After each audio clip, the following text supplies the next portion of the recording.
When we talk about healing, we often imagine softness replacing pain, calm replacing chaos, and light dissolving darkness. But healing is rarely that simple, especially for the empath.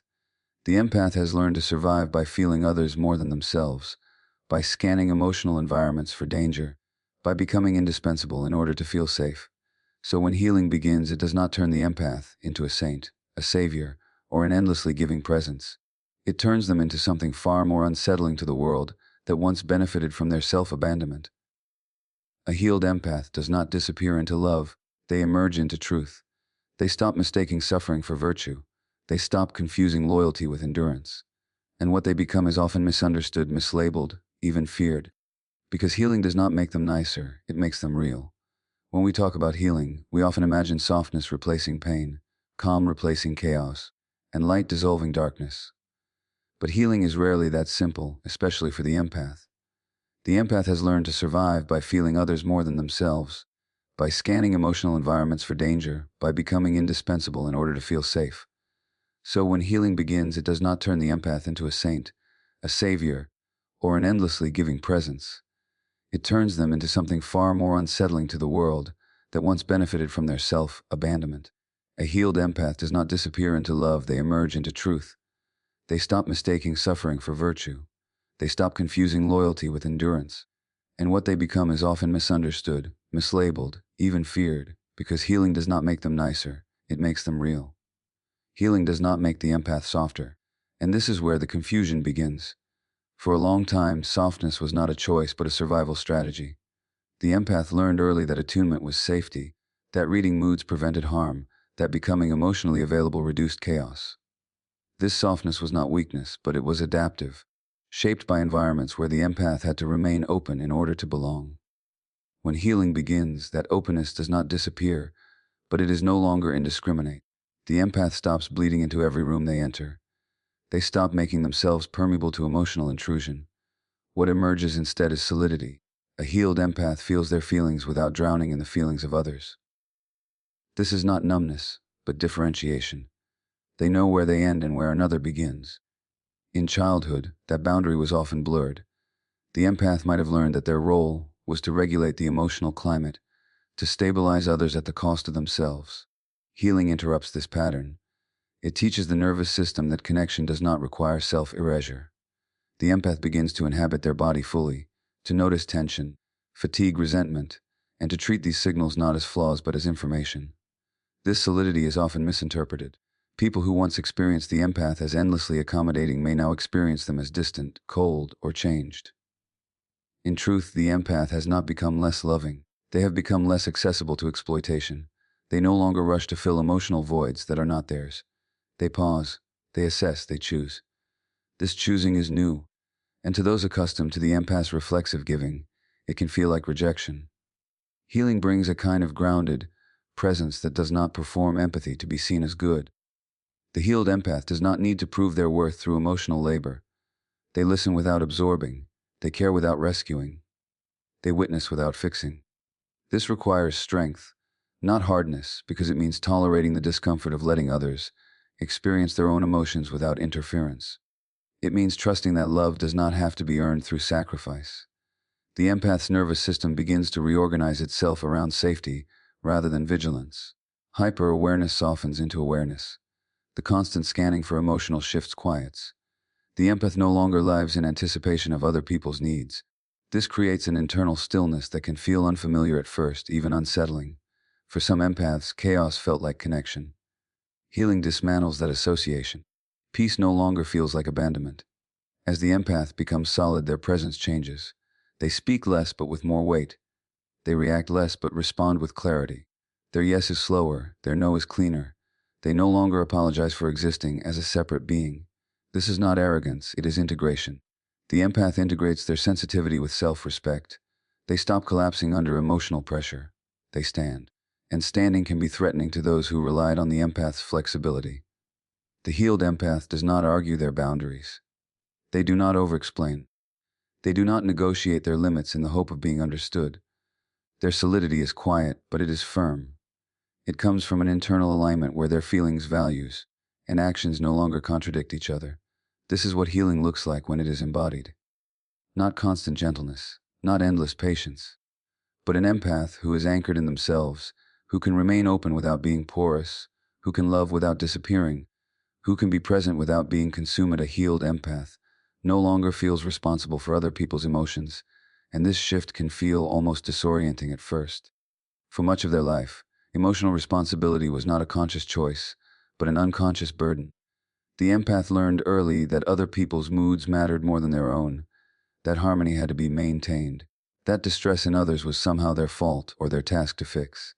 This belief was often born in environments where emotional unpredictability made vigilance necessary, where the empath became the emotional thermostat of the room, adjusting themselves to keep the temperature stable. Healing dismantles this internal contract. Slowly, and sometimes painfully, the empath begins to recognize that responsibility for another person's emotional state is a form of enmeshment, not love. It is not compassion to carry what does not belong to you. It is survival, and what once kept the empath safe now keeps them stuck. When this realization reaches the body, not just the intellect, something fundamental changes. The empath feels the urge to fix, soothe, explain, or absorb, and instead of acting on it automatically, they pause. This pause is revolutionary. In that moment, the empath notices their own breath, their own tension, their own impulse to disappear into service.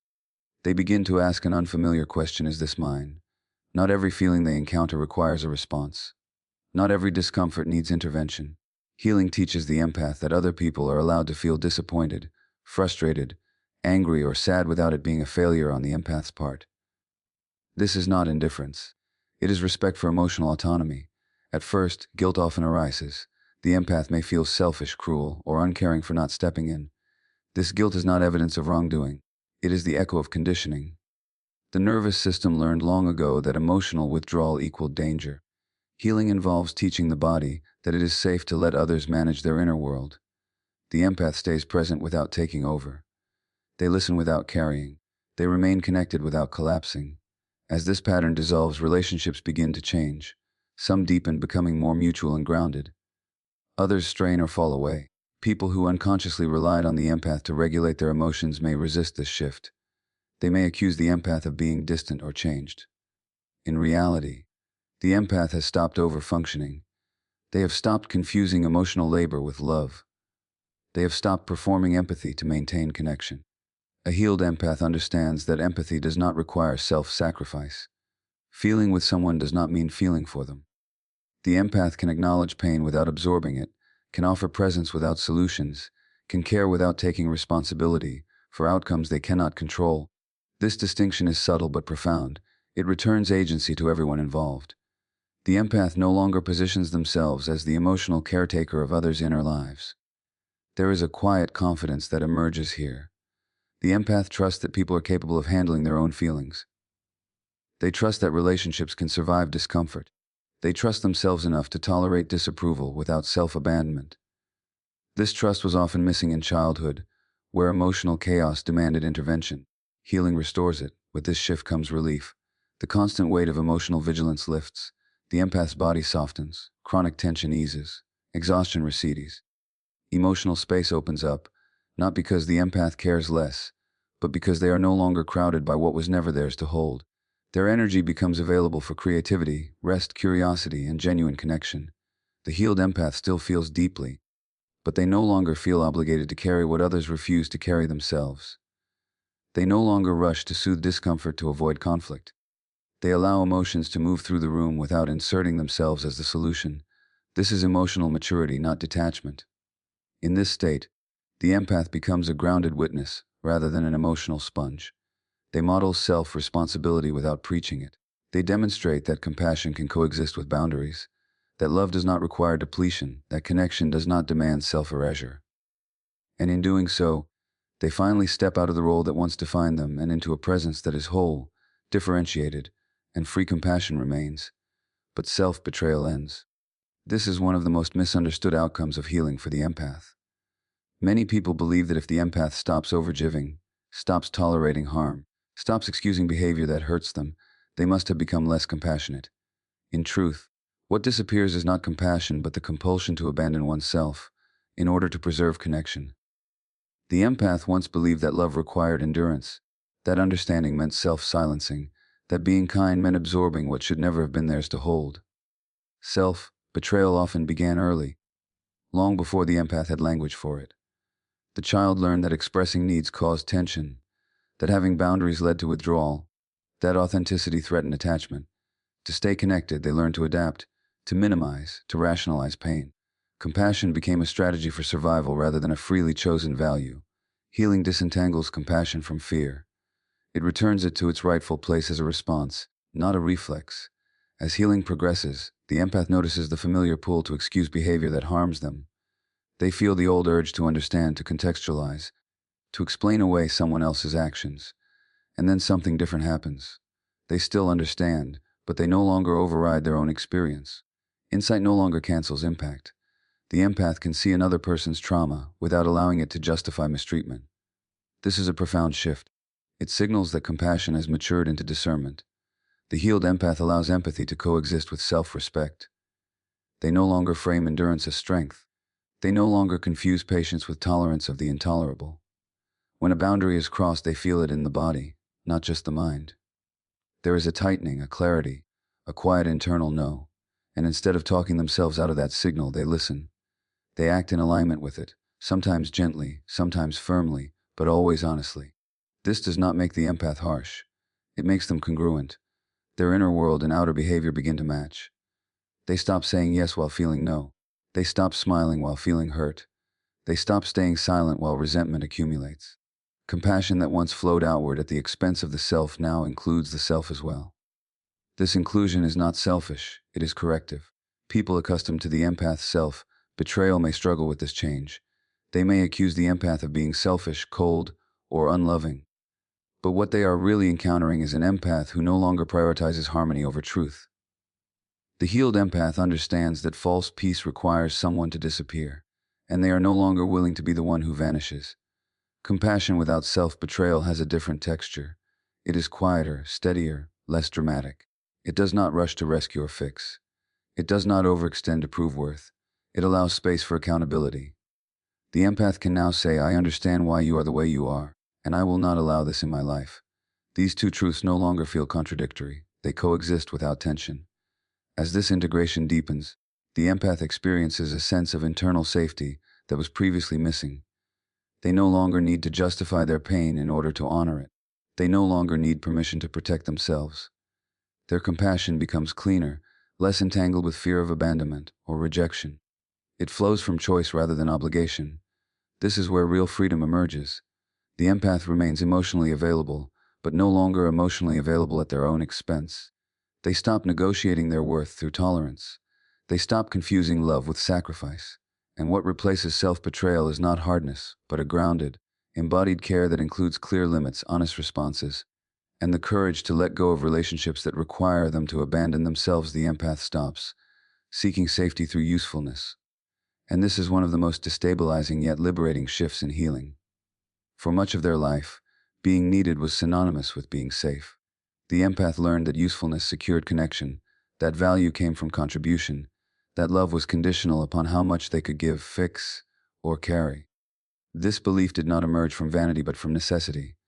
In environments where emotional availability from caregivers was inconsistent or absent, the empath learned to earn belonging by becoming indispensable. Usefulness became an identity. The empath felt most secure when they were helping, advising, listening, or sacrificing. Stillness felt dangerous. Saying no felt like rejection waiting to happen. Rest felt undeserved. Healing begins to unravel this equation. Slowly, the empath confronts an unsettling truth. Being needed is not the same as being loved. And often, it is safer for others to need you than to truly see you. As the empath heals, they begin to notice the anxiety that arises when they are not performing a function in someone else's life. There is a subtle panic in not being essential, a fear that without usefulness, connection will dissolve. Healing does not eliminate this fear overnight. It brings awareness to it.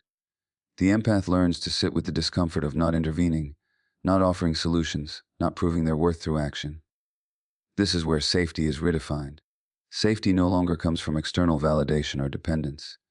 It begins to emerge internally through self-trust. The empath learns that they can survive disapproval. They can withstand being misunderstood. They can remain whole even when they are not needed. This realization reshapes their nervous system. Hypervigilance softens. The constant drive to be helpful quiets. Relationships shift as a result. Some connections strengthen, becoming more reciprocal and authentic. Others falter, revealing themselves to have been built on the empath's labor rather than mutual care. The healed empath no longer fills every gap. They allow space for others to take responsibility for their own growth, their own healing, their own emotions. This can feel uncomfortable for those who unconsciously relied on the empath's usefulness to avoid their own inner work. The empath begins to experience themselves outside of function. They discover who they are when they are not fixing, rescuing, or supporting. This can feel like a loss at first, a kind of identity collapse. But within that space, something new emerges: curiosity, desire, rest, play. The empath starts to notice what they want, not just what is needed. This attention to the self was often missing in early life. Healing restores it. There is a profound dignity in this shift. The empath no longer negotiates belonging through service. They stop offering themselves as a solution to other people's pain. They recognize that over-functioning robs others of agency and robs themselves of presence. Love no longer feels transactional. It no longer requires constant proof. As safety becomes internalized, the empath's generosity changes. They give when they choose, not when they fear loss. Their help becomes grounded rather than compulsive. They can rest without guilt. They can be present without performing. Their worth no longer fluctuates with how much they do for others. This does not make the empath less giving. It makes their giving cleaner. It is no longer driven by anxiety or attachment wounds. It is guided by alignment. They understand that true safety comes not from being indispensable, but from being authentic. And in letting go of usefulness as a shield, the empath steps into a quieter, deeper sense of belonging that does not require them to disappear into service boundaries, replace emotional overexposure, and this transition often feels unnatural at first. The empath once lived with open emotional doors, not because they lacked discernment, but because they believed openness was the price of connection. To be close meant to be fully accessible. To be loving meant to be available at all times. Emotional overexposure was normalized, even idealized. The empath shared too much, felt too much, held too much, often without realizing how porous they had become. Healing brings awareness to this permeability. The empath begins to notice how easily other people's emotions enter their system, how quickly they become overwhelmed, how exhaustion follows prolonged emotional contact. Instead of pushing through, they pause. They start to recognize that not every emotional exchange deserves full access to their inner world. This is not withdrawal, it is discernment. Boundaries emerge not as walls, but as filters. The healed empath learns that intimacy does not require total transparency. Privacy becomes protective rather than shameful. The empath no longer feels obligated to explain their feelings in real time or justify their inner experience.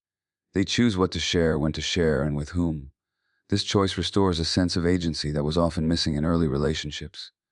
At first, setting boundaries may trigger fear. The empath might worry about being perceived as distant, uncaring, or changed. This fear is rooted in past experiences, where boundaries led to punishment or abandonment. Healing involves teaching the nervous system that boundaries can coexist with connection. The empath experiments with small limits, noticing that the world does not collapse when they protect themselves. As boundaries strengthen, emotional overexposure fades. The empath stops sharing their vulnerabilities with people who cannot hold them responsibly. They stop inviting intimacy where there is no safety. This clarity reduces emotional chaos. The empath's inner world becomes quieter, more spacious. They are no longer processing emotions that were never meant to be theirs. Relationships recalibrate. Some deepen, grounded in respect and mutual care. Others become distant or end altogether. This is not a failure of empathy, but a correction of imbalance. The healed empath understands that closeness without boundaries is not closeness at all. It is enmeshment. True intimacy requires two differentiated individuals, not one person dissolving into another. With boundaries in place, the empath's sensitivity becomes a strength rather than a liability. They can feel deeply without being flooded. They can be present without being depleted. Their emotional energy is conserved and directed toward relationships that are reciprocal and nourishing. This selective engagement allows the empath to show up fully where it matters most. The empath also learns to honor their own limits without apology. They no longer explain or justify their need for space. Rest becomes non-negotiable. Silence becomes restorative rather than lonely. The empath listens to their body's signals, recognizing fatigue, irritation, or withdrawal as messages rather than weaknesses. Boundaries bring a new quality to compassion. The empath can now offer empathy without self-exposure. They can witness pain without merging with it. They understand that protecting their emotional space is not selfish. It is essential for sustainable connection. This grounded presence feels different to others. It is calmer, steadier, less reactive. Over time, the empath experiences a sense of safety within themselves that was previously sought through emotional closeness with others. They no longer confuse intensity with intimacy. They no longer equate openness with love. Boundaries become the container that allows their empathy to remain alive without consuming them. Transforming sensitivity into something stable, resilient, and deeply rooted, silence becomes a choice, not a coping mechanism. For much of the empath's life, silence was used as protection. When speaking felt unsafe, when emotions were dismissed or punished, the empath learned to go quiet. This silence was not peaceful. It was vigilant. It was a way of disappearing just enough to avoid conflict, rejection, or escalation. The empath stayed silent to preserve connection, to keep others comfortable, to minimize their own presence. Healing changes the quality of silence. The empath begins to recognize the difference between silence born of fear and silence born of clarity. The body feels the difference immediately. Fear-based silence is tight, constricted, heavy. Chosen silence is spacious, grounded, calm. As healing deepens, the empath no longer uses silence to erase themselves. They speak when something matters, and they remain quiet when words are unnecessary. This shift requires trust. The empath learns that they do not need to narrate their inner world to be valid. They do not need to explain their boundaries in detail to be understood. They do not need to defend their feelings to make them real. Silence becomes a form of self-respect rather than self-suppression. It is no longer an absence of voice, but a presence of discernment. In the past, silence was often followed by resentment. Unspoken needs accumulated. Unexpressed truth turned inward, becoming tension, fatigue, or emotional numbness. Healing interrupts this cycle. The empath now speaks when silence would be a betrayal, and stays silent when speaking would be performative, reactive, or draining. Their words carry more weight because they are no longer used to manage other people's emotions. Others may notice this change. The empath may be perceived as more reserved, more selective, even distant.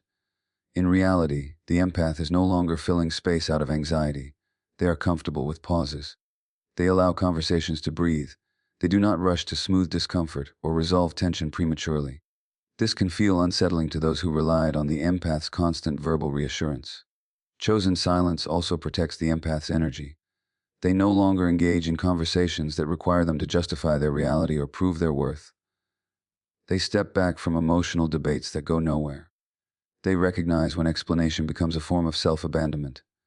Silence in these moments is not avoidance, it is containment. This new relationship with silence reshapes conflict. The empath does not escalate or withdraw impulsively. They pause, they feel. They respond when aligned. This pause creates space for regulation, both internally and relationally. The empath trusts that clarity will emerge without force. They no longer fear that silence equals loss. Silence also deepens presence. Without the need to fill every gap with words, the empath becomes more attuned to what is actually happening. They listen more fully. They observe tone, body language, energy. Their awareness sharpens. They become less reactive and more responsive. This presence can be deeply grounding to those around them. As silence becomes a choice, the empath experiences a sense of sovereignty over their expression. They are no longer controlled by the urge to be understood. They trust that those who are meant to know them will feel them without constant explanation. Their voice, when it comes, is authentic, measured, and rooted in self-connection. This kind of silence is not withdrawal from life. It is a return to the self. It creates space for intuition, reflection, and emotional integration. The empath no longer disappears into quiet. They inhabit it. Silence becomes a home rather than a hiding place, a grounded stillness that reflects inner alignment rather than fear. The empath no longer explains themselves to be accepted, and this marks a deep internal shift from seeking permission to claiming space. For much of their life, explanation was a survival language. The empath learned that if they could just clarify enough, soften enough, provide enough context, they might be understood and therefore allowed to exist as they were. Explanation became a bridge to safety, a way to preempt rejection, conflict, or misunderstanding. This pattern often formed in environments where the empath's feelings were questioned, minimized, or misunderstood. To feel real, they had to justify their inner experience. To be heard, they had to over-articulate. Healing brings awareness to this impulse. The empath begins to notice the urgency behind explanation, the subtle anxiety that says, if they don't get this, I will lose connection. As healing deepens, the empath learns to differentiate between clarity and over-explanation. Clarity is grounded, concise, and self-respecting. Over-explanation is driven by fear. It seeks validation rather than understanding. The healed empath speaks clearly, then stops. They do not keep adding layers in the hope of being accepted. They trust that their truth does not require persuasion. This is uncomfortable at first. The empath may feel exposed without the cushion of justification. There is a vulnerability in stating a boundary, or a feeling without defending it. But this vulnerability is clean. It is not rooted in self-doubt. The empath allows others to react without rushing to manage those reactions. They tolerate being misunderstood. This tolerance is new and powerful. In the past, explanation often led to self-erasure. The empath would talk themselves out of their own needs, soften their limits, or accommodate in order to keep peace. Healing interrupts this pattern. The empath now recognizes that understanding does not equal agreement, and acceptance does not require consensus. They stop trying to make everyone comfortable with their choices. This shift changes relational dynamics. People who were accustomed to the empath's justifications may push back, ask for more, demand explanations. The healed empath notices this and chooses not to engage. They understand that not everyone is entitled to access their reasoning. Privacy becomes a form of self-protection. Silence replaces defensiveness. As explanation falls away, authenticity strengthens. The empath's words become simpler, more direct. They say what is true and allow it to stand. This simplicity carries authority. It signals internal alignment. The empath no longer negotiates their reality. They live it. There is a freedom in this. The empath no longer shapes themselves to be palatable. They no longer shrink to be understood. They trust that resonance matters more than approval. Those who are aligned will feel it without excessive explanation. Those who are not were never going to be convinced anyway. This does not mean the empath stops communicating. It means they communicate from self-trust rather than self-defense. They choose when to explain and when to let go. They no longer chase understanding as proof of worth. Their presence becomes enough. In releasing the need to explain, the empath reclaims energy that was once spent on managing perceptions. That energy turns inward, strengthening self-connection, intuition, and grounded confidence. The empath becomes less reactive, less performative, more rooted. What remains is a quiet certainty. The empath knows who they are, what they feel, and what they will tolerate. They do not require external validation to confirm their inner truth. They stand in it, even when it is not immediately recognized, even when it is uncomfortable, even when it costs them connection that was never truly safe. Power emerges where guilt once lived. For the empath, guilt was not just an emotion, it was a regulator. It kept them compliant, accommodating, and emotionally available. Guilt ensured that the empath remained connected by prioritizing others over themselves. It whispered that choosing oneself was harmful, that setting limits was cruel, that disappointing others was a moral failure. This guilt was learned early, often in environments where the empath's needs were inconvenient, or where love was contingent upon self-sacrifice. Healing exposes the function of this guilt. The empath begins to see that guilt was not proof of wrongdoing, but a conditioned response to differentiation. Anytime they stepped outside their assigned role, guilt surged as a warning signal. In childhood, this signal served a purpose. It protected attachment. In adulthood, it restricts growth. Healing allows the empath to feel guilt without obeying it. This is a critical distinction. The healed empath does not eradicate guilt. They reinterpret it. They notice its presence, feel its discomfort, and choose not to let it dictate behavior. This requires nervous system regulation. The body learns that saying no does not equal abandonment, that choosing rest does not equal rejection, that honoring limits does not make one unlovable. As this learning integrates, guilt loosens its grip. In the space guilt once occupied, power begins to form. This power is not dominance or control, it is agency. It is the ability to act in alignment with one's values despite discomfort. The empath starts to make decisions based on truth rather than fear. They stop negotiating their boundaries in exchange for approval. Their actions become cleaner, less reactive, less driven by the need to appease. This shift often unsettles others. People who benefited from the empath's guilt may perceive this power as selfishness or coldness. But what they are really encountering is an empath who no longer uses guilt as a compass. The healed empath understands that discomfort in others does not automatically signal wrongdoing in themselves. Power also shows up as emotional steadiness. The empath is no longer thrown off balance by other people's disappointment or disapproval. They can stay present without collapsing. They can hold their ground without aggression. This groundedness is the result of internal permission. The empath gives themselves the right to exist without constant justification. As guilt dissolves, clarity sharpens. The empath recognizes when something is not aligned and responds without overthinking. There is less rumination, less self-doubt, less internal debate. Decisions feel simpler. This simplicity is not naivete, it is integration. The empath's inner world becomes coherent. With power comes responsibility. The empath no longer abdicates choice to avoid discomfort. They accept the consequences of authenticity. They understand that being true to oneself may disrupt familiar patterns and relationships. This acceptance is not resignation, it is maturity.